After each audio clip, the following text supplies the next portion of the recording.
바로 이거였는데요. 기초연금 선정 기준을 손본다. 부부 감액제가 폐지될까? 네, 기초연금 선정 기준 전면 검토에 착수했다는 얘기인데요. 기초연금 받는 분들이 꽤 되실 텐데 요거 좀 짚어볼게요. 그러니까 올해 기초연금 지급 기준이 어떻게 되나요?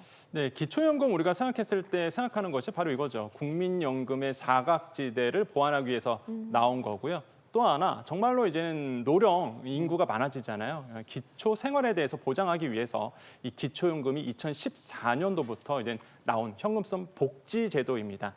여기서 이제 중요하게 생각하는 거를 딱 4가지만 기억하시면 돼요. 내가 기초연금을 받겠다 하신 분들은요.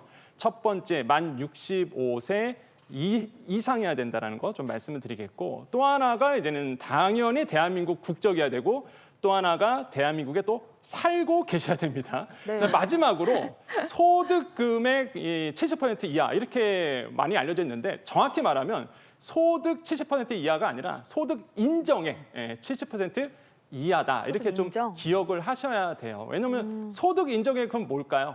소득 인정액은요 나의 근로소득이 있을 겁니다. 그래서 소득 평가액과 그다음에 내 재산도 있을 거잖아요. 그 재산을 월 소득으로 환산합니다. 이거를 합쳐 놓는 게 소득 인정액이라고 보통 얘기하거든요. 그러니까 기초연금을 받으시려고 그러면 내 근로소득, 그다음에 내 재산 이거 2가지를 다 따지게 된다는 얘기입니다. 그러면 아까 질문이 뭐였냐 그러면 그럼 얼마야지만 이 소득 인정의 70%가 기준액이 얼마냐? 이게 네. 굉장히 궁금한 거잖아요. 1인 가구 같은 경우에는 228만 원 책정되어 있습니다. 그러니까 1인 가구 같은 경우에는 소득 인정액이 228만 원 이하여야지만 기초연금을 받을 수 있다라고 말씀드릴 수 있겠고, 부부 가구 같은 경우에는 월 보면은 364만 8천 원으로 지금 2025년 기준입니다. 이렇게 되어 있거든요.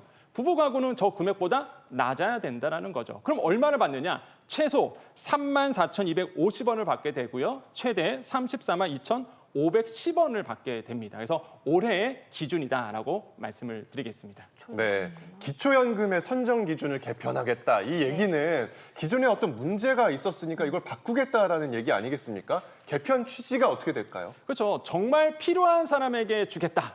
또 여유가 있으신 분들은 기초연금을 좀 덜 주겠다. 이렇게 이해하시면 되겠습니다. 이게 개편 취지이고요.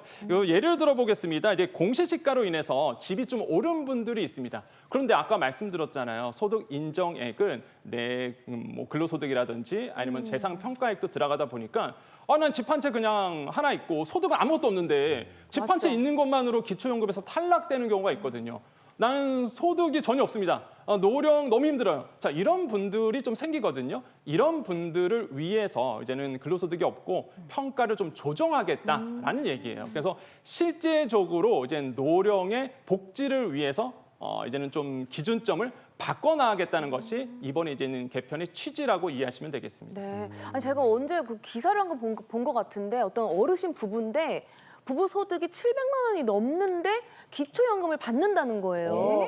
그러면은 되게 중산층인 거잖아요. 네. 예. 뭐 합산이긴 하겠지만 아까 네. 뭐 365만 원이라고 말씀하셨던 것 같은데 그건 안 되는 거잖아요. 이 정도면 꽤 많이 받는 것 같은데 어떻게 받는 거죠? 어떻게 되는 거죠? 야, 이게 아까 기사에서 보셨다라고 하는데요. 실제 사례가 맞습니다. 이 부분들 부부 합산 월 745만 원 법니다. 근데 기초연금 받았습니다. 이러니까 주변에서는 아니 기초연금 어려운 노인들 돕는 거 아니야라고 네. 했는데 이게 745만 원 버는데 어렵다라고 하기엔 조금 어렵잖아요. 자세히 들여다보니까요. 일단 상시 근로소득이 437만 원입니다. 여기서 기본공제액 112만 원을 뺍니다. 나머지 금액의 30%만 계산해서요. 소득 인정액 기준을 맞출 수 있었던 겁니다. 사실 나머지 금액도요. 필요 경비율로 제외하면요. 상당히 제외가 됩니다. 그러다 보니까 이거 제하고 이거 제하고 이거 제하고 나니까 월 소득 745만 원인데도 불구하고 기초연금을 받을 수 있게 된 거죠. 이 반대로 생활이 진짜 어려운데 선정 기준에서 밀려난 노인분들도 계십니다. 대표적으로요. 소득이 없는데 주택을 소유한 저소득층 노인들 그리고 손주를 돌본다라는 명목으로 해서요. 자녀 명의 집에 거주하는데 그 집이 6억 원 이상이다라고 하면요. 기초연금 선정 대상에서 탈락합니다. 그러니까 이제 기초연금 대상을 선정할 때 그러니까 소득 인정액이라는 게 진짜 중요한데 그러네. 그 소득 인정액에 의외로 공제되는 게 꽤 있단 말이에요. 네. 요게 문제라고 지금 지적됐다는 말씀인 거죠. 네, 맞습니다. 이 소득 인정액을 계산할 때요 적용되는 각종 공제 혜택 이번에 손보겠다라는 겁니다. 앞서 말씀드린 대로요. 상시 근로소득의 경우 최저임금과 연동해서요. 일단 112만 원 기본 공제합니다. 여기에다가 30% 추가 공제합니다. 이러한 공제 항목들 때문에요. 실제 버는 돈 그리고 서류상 인정액 사이에 큰 차이가 발생하게 되는 겁니다. 이런 계산 방식의 허점을 이용하면요, 실제 월소득이 앞선 사례에서처럼 뭐 700만 원이 넘는 데에도 불구하고 서류상으로는 수급 자격을 갖출 수 있게 되는 거죠. 이번 개편 또한 이런 소득 선정 기준의 산출 과정에 있어서 정확성을 정밀하게 검증해서요, 그야말로 필요하신 분들이 받아야 된다라는 취지라고 이해하시면 됩니다. 네, 이렇게 기초연금 선정 기준의 사각지대에 있어서 못 받거나 혹은 과도하게 잘못 많이 받으신 분들을 찾아내서 재조정한다는 말씀이신데 그렇다면 앞으로 누가 탈락하고 누가 새롭게 선정이 되는지도 궁금하네요. 아마 고소득층 노령 인구 같은 경우는 아마 기초연금에서 탈락될 가능성이 굉장히 큽니다. 제가 퀴즈 하나 드릴게요. 65세가 넘어갔습니다. 그런데 나의 근로소득이 400만 원이 됩니다. 그럼 이분은 기초연금을 받을까요? 못 받을까요? 여러분 한번 생각해 보세요. 400만 원입니다. 400은 안 되지 않나요? 받습니다. 왜 그러냐면 아까 우리 평론가께서 말씀하셨는데 400만 원에서요. 근로소득에서 112만 원을 일단 공제해 줍니다. 거기에서 30%를 또 추가 공제해 줘요. 그러니까 곱하기 0.7이 되는 거거든요. 그렇게 되면은요. 아까 우리 1인 가구의 기준점이 228만 원이라고 말씀드렸죠. 네. 월 400만 원 받으신 분들은 소득 인정액이 200만 원으로 잡힙니다. 그럼 228만 원이니까 당연히 기초연금이 되는 거예요. 그러다 보니까 사실상 이게 좀 불합리하다라고 얘기가 나오는 겁니다. 야, 이런 분들까지도 기초연금을 그럼 받는단 말이야? 야, 이거는 그러면 좀 못 받게 해야 되는 거 아니냐. 그래서 만약에 개편이 되면은 만약에 되면 이제 이런 분들은 이제 못 받게 되는 거죠. 앞으로. 근데 반대로 본다 그러면 중산층 노인 중에서 자산이 조금 있습니다. 근데 근로소득이 없어요. 그래서 국민연금 근로소득이 거의 없습니다. 이런 분들은 만약에 개편이 된다 그러면 이제 기초연금을 받을 수 있게 된다라는 거죠. 그래서 이렇게 좀 희비가 엇갈릴 가능성이 굉장히 커집니다. 네, 이게 선정 기준뿐 아니라 그러니까 부부 감액 제도 같은 경우는 폐지 수순을 밟고 있다고 하더라고요. 부부 감액 제도는 뭐고 이거 어떻게 바꾼다는 뜻일까요? 저희가 만약에 기초연금을 받는 사람이라 그러고 부부가 같이 받는다 그러면 이거 굉장히 억울할 것 같습니다. 기초연금의 감액 제도가 몇 가지가 있는데 두 가지를 기억하셔야 돼요. 첫 번째가 부부 감액 제도입니다.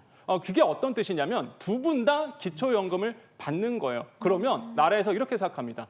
둘이 같이 사니까 생활비 좀 절약되겠네. 야, 그러면은 각각 20%씩 깎자. 이게 감액제도입니다. 근데 저는 좀 불만이에요. 아니, 왜 깎습니까? 그렇죠. 그런데 일단 현행은 그래요. 이게 2014년도에 기초연금이 처음 나왔을 때 기초연금은 세금으로 지급이 되거든요. 그래서 세수 확보, 그러니까 세금을 확보하기 위해서 이렇게 좀 감액 제도를 활용했습니다.